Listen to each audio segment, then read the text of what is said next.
Donald Trump is having a rough couple of days when it comes to support among those who honestly used to consider themselves his most avid supporters.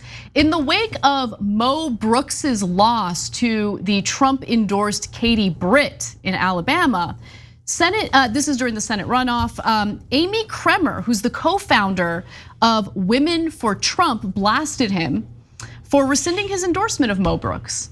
Now, I'm not a fan of Mo Brooks. I think Mo Brooks embarrassed himself by just pandering to Trump, and then he tweaked Trump just a little bit on the outcome of the 2020 election. He lost Trump's endorsement, and then he went crawling back to Trump begging for an endorsement. Trump never gave that endorsement to him. I don't know, I prefer political leaders, political individuals who want to lead and aren't chumps who are willing to embarrass themselves on the national stage just for political power. But nonetheless, Amy Kremer, who again is the co-founder of Women for Trump, didn't like that Trump failed to endorse Mo Brooks and says, quote, "Donald Trump is disconnected from the base. I don't know what has happened there. I think he's getting bad advice from the people around him.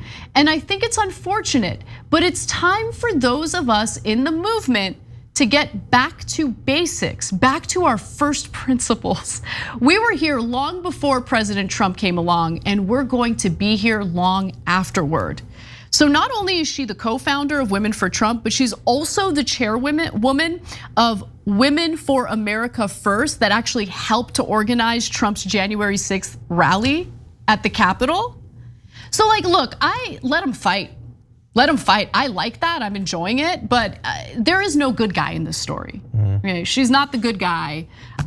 Trump is obviously not the good guy. Mo Brooks is not the good guy. The Trump-endorsed candidate, not the good person. This is losers all around. But I like that they're fighting. It's fun.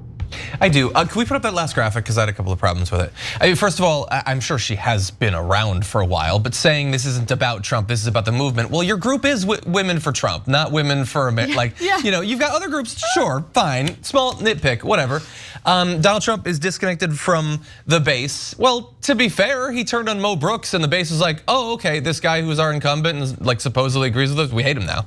Yeah, so is he actually that disconnected from the base? That is a good point. I don't know. Look, it's not super clear one way or the other because sometimes he's gone against people, Nancy Mace, for instance, and that didn't sway it. But he probably turned that vote like 20 points, so he's at least in touch with some of the base. What he's in touch with the base on, you might not want to identify that they largely just do what he says and they don't care about the substance of it. He didn't turn on Mo Brooks for substantive reasons. It wasn't about a policy or anything. It was pure whim, and that was enough in this case to move people. That's something for you to think about, leader of Women for Trump. It doesn't reflect well on your base, but you're moving past it, that's fine. Can we put back up that graphic because there was one or two other problems there? Other than just that, by the way. He's getting bad advice from the people around him. He is a 96-year-old man. At some point, can he be responsible for the things that he says and does? Particularly, by the way, when it's not like he did something so out of the blue, so different from what he normally does that clearly he must be getting some bad advice. Turning on someone for a very minor perceived slight is exactly what Donald Trump does. He does not need advice from people to turn on someone because he thinks someone's being disloyal to him. That's his #1 move. And so, look, she wants the movement to be a success, and it is like a small bit to her credit that a person who would start a group called Women for Trump, that there's literally any line that she won't follow Trump past. I'll give her that. But she is missing tons while doing so.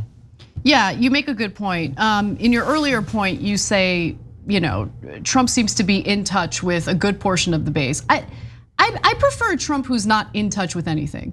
You know what I'm saying? It's just that guy should not be allowed around a lot of people, including women. Well, really fast, and in what he's in touch with, at least in when it comes to Mo Brooks, is he seems to get that all I have to do to destroy Mo Brooks is, well, partially take away my endorsement. That's all it seems to take, really, and make the election about Mo Brooks doesn't accept the big lie. Even though Mo Brooks totally accepts the big lie, if he's just not the most aggressive one in terms of accepting that, then the base will turn on him because they believe that lie. They love Trump, but they love Trump's lies maybe even more. Well, she also took to Twitter to share her thoughts, and I want to share those tweets with you. She got sassy at one point, and I'm a fan of sass. I like to get sassy myself. So first off, here is her Twitter page. And I think it's worth noting that she still has listed former chair, Tea Party Express, March for Trump, MAGA, Ultra MAGA, Stop the Steal, America First, Women for Trump. So Trump littered all over her page, okay? I don't want to know what the WFAF is. I'm really worried it's about Satan or something. I wouldn't be surprised. I don't know. Okay, so on that same Twitter account, she says this: I'm on the ground in Alabama and Trump got this way wrong, meaning failing to endorse Mo Brooks. People are very angry at him. This is the second time he has done this to the people of Alabama. Luther Strange, she makes a reference to, and I'm not sure they will get over this, but oh boy, it's bad. Either way, there is going to need to be a lot of damage control. Okay? But no, that's how you would describe it. If he rescinded his endorsement and Mo Brooks got 90% of the vote, that would prove he made a big mistake and it's really bad and he's in need damage control. No, he turned on Mo Brooks and the base also turned on Mo Brooks. It seems like she's pretty disconnected from reality too. Look, I'm sure there are some people who are mad, sure, and that's worth talking about, but I think you're getting a little bit ahead of yourself. Then this is where she gets sassy. I don't care about Trump's wins, I care about America. Good. Again, a little bit to her credit, Anna. Yeah. It is like there has never been, like, the level of attachment that they have to a guy who deserves it less than anyone ever has.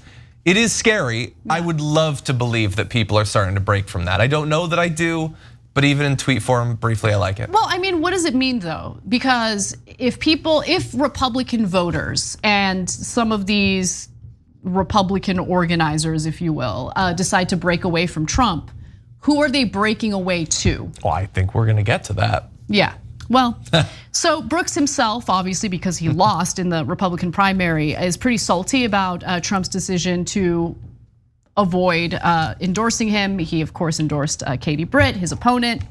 It's quite clear that Donald Trump has no loyalty to anyone or anything but himself. Hey, Mo Brooks, those are some strong language. Would have been interesting to see that strong language when you weren't sucking up to Trump for your own political power, right? Like, it's amazing because now it's all done. Like, he lost that Republican primary, and so all of a sudden he's super free to speak his mind. Yeah. Super free, what happened? I mean, these guys are chumps, like they're just chumps. All it took was years. Like, how do I'm sure their wives, I'm gonna go there, I'm gonna go below the belt, sorry. I can't imagine their wives wanna sleep with them. You're saying their wives don't wanna go below the belt? That is what I'm saying. Like, if my husband showed this level of cowardice, like where he's sucking up to a terrible person for his own like little political career and like embarrassing himself on a national stage just so he can keep his little position of power. No, I don't find that hot. I find that very unattractive. I'm right there with you. Yeah, but aside from him already not being a good person, which of course I also find incredibly unattractive. But let's move on. So it's not just Women for Trump who seem to be distancing themselves from MAGA, the MAGA god himself, if you will. It looks as though Dr. Oz, who just won his Pennsylvania primary, is quietly getting rid of Trump imagery on his campaign website, which is interesting to say the least. So throughout the primary, by the way, nearly all of his advertising highlighted Trump's endorsement. Even a series of 6-second issue ads on guns, abortion, and energy began with "endorsed by President Trump." Oz's Twitter account mentioned Trump more than 70 times between the endorsement on April 9th and primary day on May 17th.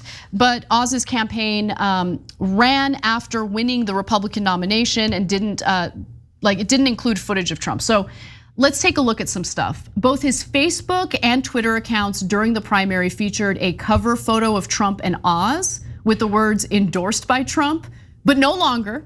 Now the banner photo just says, "Thank you, Pennsylvania." And it's also gone from red to blue. It's interestingly. You know why? You wanna know why?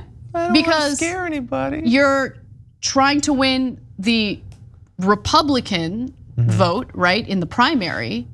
And then once you secure that, then all of a sudden, because Dr. Oz is a shell of a man, okay? There are no values there. There are no principles there. The only values he cares about are in his bank account. Yeah. Okay. There's almost a metaphor there with the projected face and someone pulling the strings behind the curtain. There's almost an Oz metaphor that could be made. For sure. And this is a guy who doesn't really, he's not in it because he sees a country he wants to serve. And to be fair, there are many politicians currently sitting in Congress who share that same characteristic.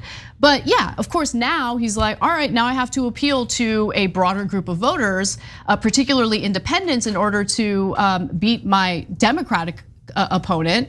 And so he thinks maybe I can beat John Fetterman, who actually has values, who actually has a plan, who actually wants to help better people's lives by just changing the imagery on his campaign website and on his social media. It's not gonna happen. People can see through it. It's America still. I know, but Fetterman's doing really, really well. Do you think that Fetterman should talk up Oz's ties with Trump? Absolutely, especially now that it's clear that Oz is trying to like distance himself. So Fetterman should. Fetterman's done, and we've talked about this on the show this week. He's done a good job in messaging in a way that I think a lot of Democrats have like failed to do. So as much as people might hate it, meme culture is important in terms of like, I don't know. He's just done a good job dunking on Dr. Oz on Twitter. I haven't seen it. You haven't seen it? It's pretty good. And I like it because some people might tut, like those who have like nostalgia for how politics was like in the 1990s. But we're in a different era. And if you're gonna do this when they go low, we go high BS, you're gonna lose. You just are. So hit him where it hurts. And with Dr. Oz, there are a lot of places to hit him. Especially if you're the size of John Fetterman. Yeah. I think you can pretty much hit him anywhere. True. All right. Don't hit your political Do opponents. not. That would be bad. We don't support that. No, Greg we're talking about it politically, not actual physical violence. Okay.